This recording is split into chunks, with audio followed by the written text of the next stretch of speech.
Hey friends, if you wish to set a battery charge threshold in Windows 11, then there is no feature in Windows 11 itself. However, you may have system specific software products like for example, I have my Asus on which I can set that. You may have it on Lenovo computers, Dell computers and other computers.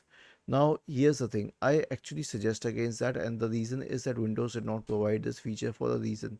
It has an alternate. Right click on the start button, select settings from the menu. Go to the System tab on the list on the left hand side. Select Power and Battery in the right pane. Now you can go to the Energy Saver tab and then you can choose the percentage for Energy Saver. Okay, and then you can always use Energy Saver if that is what you want. I don't prefer that for some reasons, but you can choose accordingly.